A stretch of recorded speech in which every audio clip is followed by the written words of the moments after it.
और जैसे हम अपने आप को उस आत्मिक रूप में देखते हैं, तो हम देखते हैं कि हम प्रेम से भरपूर हैं।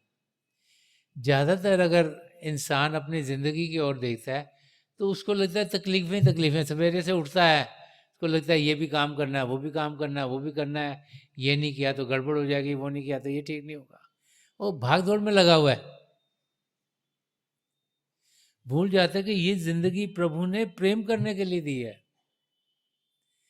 प्रभु प्रेम के महासागर हैं। हमारी आत्मा उस महासागर का बूंद होने के नाते प्रेम से भरपूर है, और प्रभु के प्रेम को अनुभव करने के लिए प्रभु ने ये मानव चोला दिया। अब प्रभु के प्रेम को इंसान अनुभव कैसे करे? उन्हें इन आंखों से तो देखा नहीं जाता, कानों से सुना नहीं जाता। तो धर्म ग्रंथ हमें समझाते हैं कि अव्वल अल्लाह नूर पाया, कुदरत के सब बंदे, एक नूर ते सब जग उपजा, कौन भले कौन मंदे। कि सबसे पहले पिता परमेश्वर थे, उन्हें हम अल्लाह कहें, वाहिगुरु कहें, गॉड कहें, यहोवा कहें, किसी भी नाम से पुकारें, उनसे एक पावर उत्पन्न हुई। उसे नूर कहें, शब कहें, light and sound of God कहें, और उसी से सारी सृष्टि रची गई। कई खंड मंडल बने, सचखंड, पार ब्रह्म, ब्रह्मांड, आंड पिंड, और हर एक चीज अगर प्रभु से बनी है, तो हम कौन है कहने वाले जी ये ऊंचा है या नीचा है, ये अच्छा है या बुरा है? संतों का नजरिया यही होता है कि हर एक चीज प्रेम से आई है, हर एक चीज अच्छी है। वो चाहते हैं कि हम अपने आप को जानें। उन्हें पता है कि हमारे कर्म है, इस करके बाहर से हमारी जिंदगी तरह तरह की होगी, लेकिन अंदर से हम एक आत्मा है।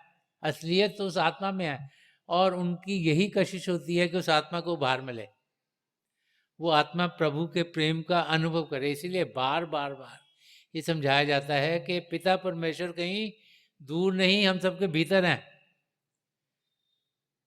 हम अंदर की दुनिया में जाएं, हम अभ्यास करें, उसे मेडिटेशन कहें, इन्वर्जन कहें, सिटिंग इन साइलेंस कहें, भजन सिमरन कहें, अलग अलग नाम उस प्रैक्टिस के हैं जिसके ज़रिए हम अपना ध्यान बाहर की दुनिया से हटाकर अंदर की ओर करते हैं। तुलसी साहब ने फरमाया है कि दिल का हुजरा साफ कर, जाना कि आने के लिए ध्यान ग्यारों से उठा उसके बिठाने के लिए। तो तुलसी साहब फरमा रहे हैं कि इस शरीर की जान क्या है? हमारी आत्मा, आत्मा की जान क्या है? परमात्मा। तो परमात्मा को जाना के नाम से पुकारा गया। कि बता रहे हैं कि दिल का हुजरा, हुजरा वो जगह होती है मस्जिद में जो सबसे शांत जगह होती है, जब मौलवी जी जाके आराम करते हैं, शांत की जगह होती है। तो दिल का हुजरा करे, inner most chamber of your heart, कि आपका जो जो अंदरूनी सा वो क्या है, वो आपकी आत्मा है, जिस पर इस समय मन माया के पर्दे पड़े हुए हैं। उस पर इतने पड़े हैं कि उसकी रोशनी दिखती नहीं। वो जो असलियत है उसकी वो हमारे सामने आती नहीं, कि उसके ऊपर तरह तरह के पर्दे पड़े हैं। अब हम सचखंड के वासी हैं, वहाँ पर जब आत्मा थी तो चेतन थी। जब पार ब्रह्म में आई एक पर्दा पड़ गया, जब ब्रह्मांड में आई एक और पर्दा पड़ गया, अन्न के देश में एक और पर्दा पड़ गया, पिंड के देश में एक और पर्दा पड़ गया। अभी चार मोटे मोटे पर्दे अगर पड़े होंगे तो रोशनी कहाँ से दिखेगी? ये मोटी मोटी लैंप्स लगी हैं, बड़ी रोशनी कर रहे हैं, इन पर चार मोटे मोटे कंबल डाल दोगे तो कुछ दिखेगा नहीं। वही हालत हमारी है। हम प्रभु के प्रेम से भरपूर हैं, हम चेतन हैं, हम टोटली प्योर हैं, लेकिन क्योंकि ये पर्दे पड़े हुए हैं तो गंदगी हमारे ऊपर चढ़ गई है, इस करके हम अपने आप को अनुभव कर नहीं पाते। तो महापुरुषों ने वो तरीका बताया अभ्यास करने का, कि हर एक इंसानी चोले में यहाँ दो आंखों के बीच में शिव नेत्र दिया गया है। तो शिव नेत्र कहें, दसवां द्वार कहें, सिंगल या थर्ड आई कहें, दिव्य चक्षु कहें, नुक्ता सफेदा कहें, अलग अलग भाषाओं में अलग अलग नाम दिए गए। ये द्वार बाहर की ओर नहीं खुलते, अंदर की ओर खुलता है। 9 द्वार बाहर की ओर खुलते हैं, इसे दसम द्वार कहा गया, 10 डोर। ये अंदर की ओर खुलता है। इसका हम पूरा पूरा फायदा उठाएं।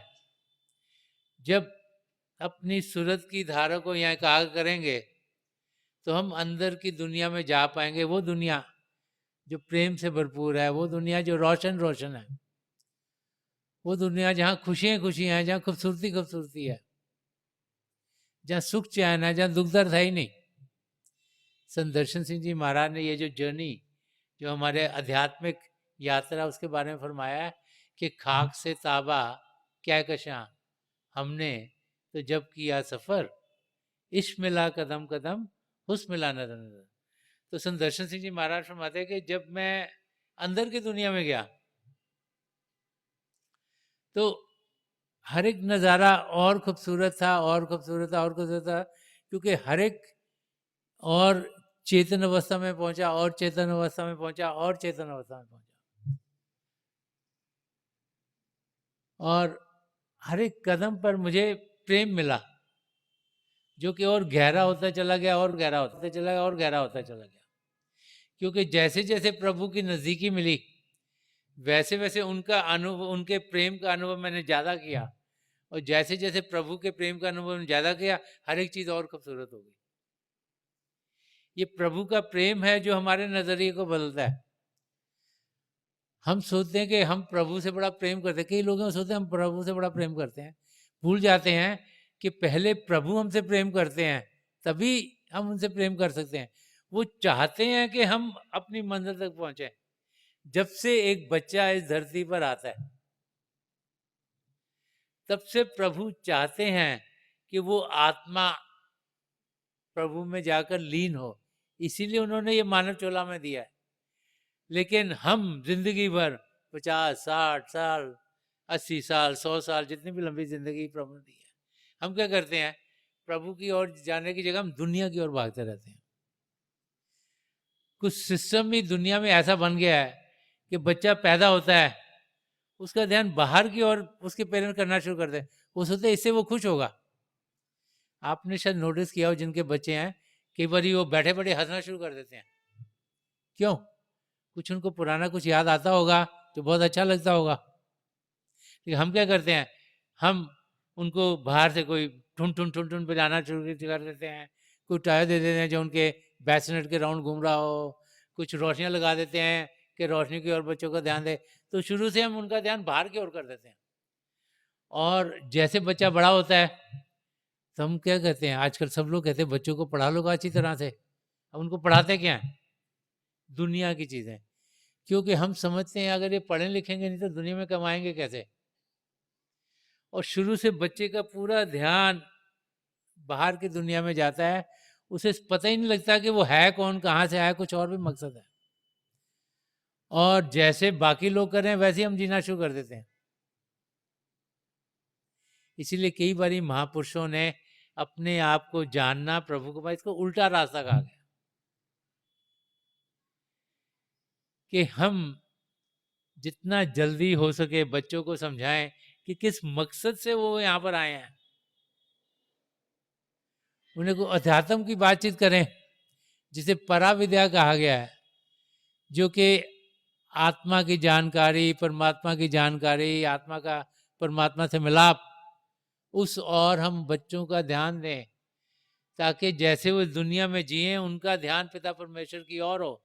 क्योंकि हर एक को कितने सांस मिले, कितने साल हमने जीना, वो पहले से ही सीमित है, लिमिटेड है। जैसे किसी ने 80 साल जीना है, तो लिमिट है। जिस दिन पैदा हुआ वो पता है ये 80 साल जिएगा, कब जाएगा, कहाँ पे जाएगा, वो सब प्रभु ने डिसाइड करके भेजा है।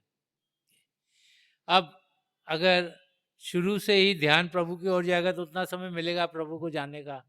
अगर आज 10 साल निकल गए, 20 निकल गए, 30 निकल गए, 70 साल पे पहुंच गए, 75 पे पहुंच गए, 80 साल पे जाना, तब ख्याल आया तो समय 5 साल रह गया।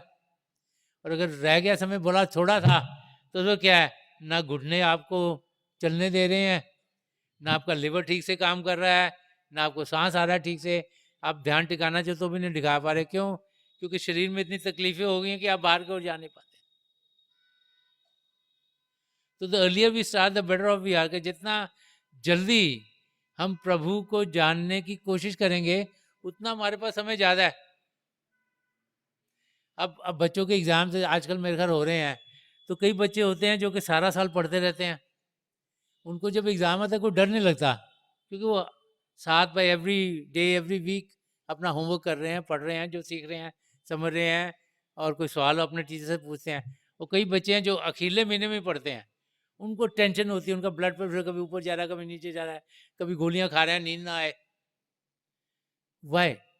क्यों? कि अब उनको लग रहा है हम तो मुसीबत पड़ गई है, अब तो कुछ करें। तो अगर हम पहले से प्लान करेंगे तो हमारे पास इनफ टाइम है। संत कृपाल सिंह जी महाराज तो यहाँ तक फरमा गए हैं कि अगर दिन का 10वां हिस्सा भी हम अपनी आत्मा की ओर देंगे तो हम प्रभु को जरूर पालेंगे। दिन का 10वां हिस्सा अबाउट 2.5 घंटे के करीब है, और आजकल के टाइम में लगता है 2.5 घंटे कहाँ से निकालें, हमको तो 10 मिनट निकालना बड़े मुश्किल है।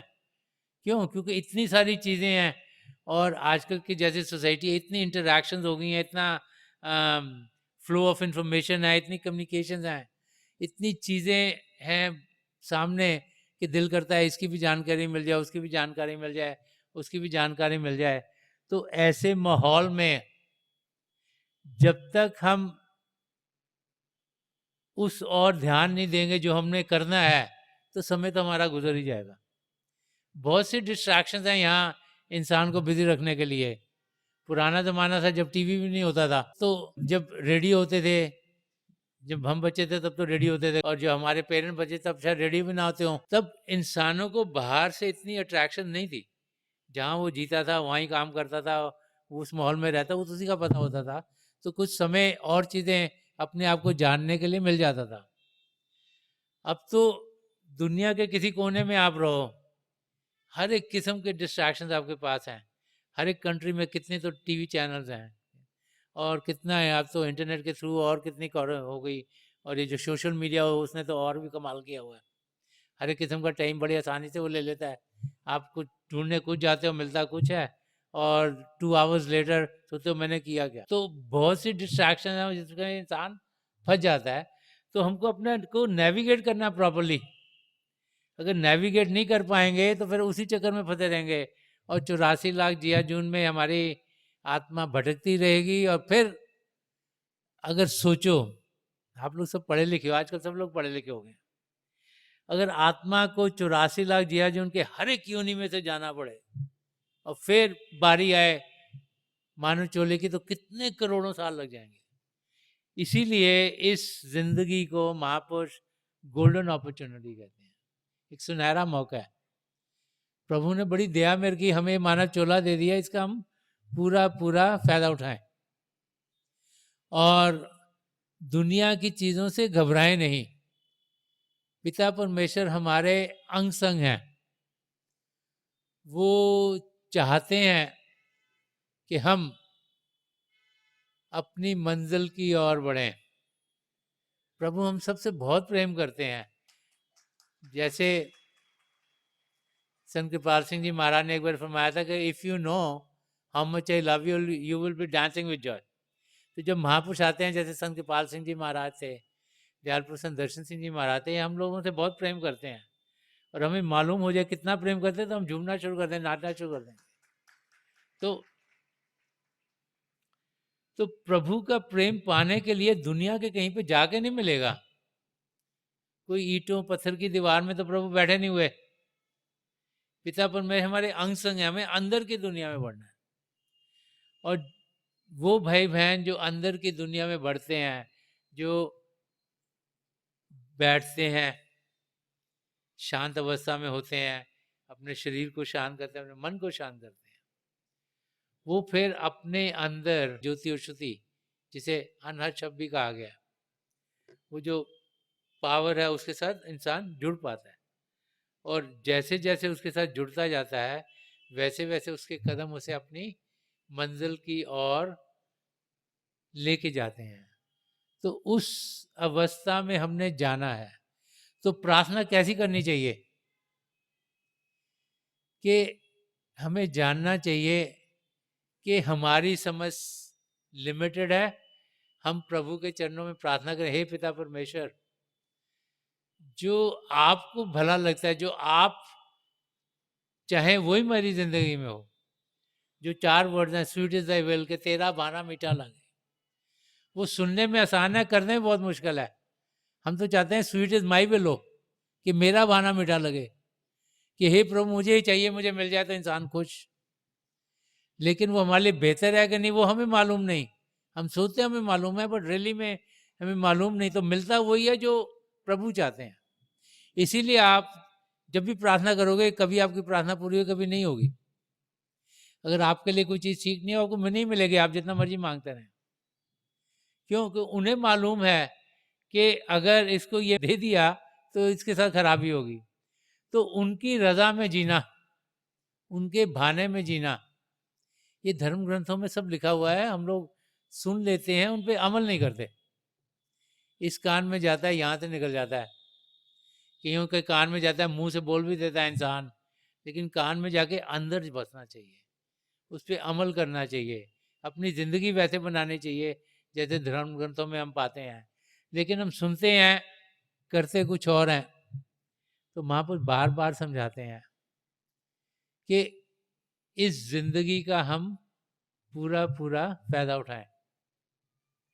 और फिर प्रार्थना किस किस्म की होनी चाहिए, ये जब प्रार्थना के बारे में हम सोचना शुरू करते हैं, समझना शुरू करते हैं, कि जब आप प्रार्थना करते हो तो हर एक को लगता है कि शायद मुझे प्रभु का दरवाजा खटखटाना पड़े तभी वो सुनेंगे। बहुत से लोग, जो चीज़ें उनकी ज़िंदगी में नहीं होती, वो सोचते हैं अगर वो होंगी तो हम बड़े खुश होंगे, और जिन लोगों के पास वो चीज़ें हैं वो बड़े खुशकिस्मत हैं। तो इंसान सोचता है कि शायद पिता परमेश्वर तो वो जिनके पास चीज़ें हैं, जो पढ़े लिखे हैं ज़्यादा, जिनके पास पैसे ज़्यादा हैं, जिनके पास और दिमाग बहुत तेज है, आईक्यू बहुत हाई है, शायद उनके कामों ही करते हैं, हमारे तो करते नहीं, क्योंकि हमारे पास तो वो चीज़ें हैं नहीं। लेकिन हम ये भूल जाते हैं कि हम सब प्रभु का हिस्सा हैं। अब एक परिवार में बहुत सी बार बच्चे सोचते हैं कि मेरे पेरेंट्स इस बच्चे को ज़्यादा अटेंशन देते हैं, तो नहीं देते। लेकिन जो पेरेंट्स अगर उनको पूछो तो उनके लिए हर एक बच्चे के लिए प्रेम एक जैसा होता है। तो प्रभु हम सबसे बहुत प्रेम करते हैं, वो चाहते हैं कि हम अपने आप को जानें, वो चाहते हैं हम अपने आप को पहचानें। तो जब हम प्रार्थना करते हैं तो इंसान के अंदर ये होता है कि शायद मैं दरवाज़ा ज़ोर से खटखटा दूँ, जल्दी खटखटा दूँ। और बहुत सी बार तो हम ना प्रभु से बिजनेस कर लेते हैं, क्योंकि पिता परमेश्वर ये मिलेगा तो मैं 40 बार ये करूँगा, अपने धर्म स्थान पे जाऊँगा, या मैं अगर मेरे साथ ये हो गया तो मैं ये करूँगा आपके लिए। तो सोचते हैं कि हम बिजनेस कर रहे हैं प्रभु से, लेकिन हम भूल जाते हैं कि प्रभु को हमसे कुछ चाहिए नहीं। ये सारी सृष्टि पिता परमेश्वर होते, सब कुछ उनका है। हम सोचते हैं शायद प्रभु को हमको दान दे देंगे तो हमने कुछ कल्याण कर दिया, पता नहीं क्या कर दिया। लेकिन पिता परमेश्वर को हमसे कुछ नहीं चाहिए, क्योंकि सब कुछ तो उनका है। ये सृष्टि भी उन्होंने बनाई, जितने भी जीव रहते हैं वो भी उन्होंने बनाए, हमको भी उन्होंने बनाया, तो सब कुछ उनका है। उनको हमसे क्या चाहिए? हम तो उनको देने के लायक है ही नहीं। लेकिन हम इंसान है, हमारी ना हमें बहुत है। इसलिए कबीर साहब ने एक जगह फरमाया है कि जहाँ मैं है वहाँ हरि नहीं, और जहाँ हरि है वहाँ मैं नहीं। कि प्रेम गली अति सांकरी, जा में दो ना समाये। वो फरमा रहे हैं कि जहाँ जब ईगो आ गई, होमे आ गई, तो वहाँ पिता परमेश्वर नहीं मिलते, वहाँ तो ड्युअलिटी आ गई, द्वैत हो गई, दो हो गए ना, मैं और तुम, तभी मैं आएगी। तो वहां पे कहते पिता परमेश्वर हो ही नहीं सकते, और जहाँ पे पिता परमेश्वर वहां पे द्वैत हो ही नहीं सकता, वहां पर एकता ही है। उस अवस्था में हमने पहुंचना है कि आत्मा का परमात्मा से मिलाप हो। कैसे? कि प्रेम गली थी सांकरी। वो कह रहे हैं कि जो लेन ऑफ लव है, जो प्रेम की गली है, जिस पर हमने चलना है, जिसके जरिए हम प्रभु को पा सकते हैं, वो बड़ी भीड़ी है। उसमें दो चल ही नहीं सकते। जब तक आप एक नहीं होगे उसमें आप चल ही नहीं पाओगे। तो बार बार बार जब हम अपने धर्म शास्त्रों को पढ़ते हैं, जब महापुरुषों के वचनों को पढ़ते हैं, तो बार बार बार वो हमें समझाते हैं कि हम प्रेम के रास्ते को अपनाएं। इसीलिए धर्मग्रंथों में आया कि जिन्होंने प्रेम किया उन्होंने पिता परमेश्वर को पाया।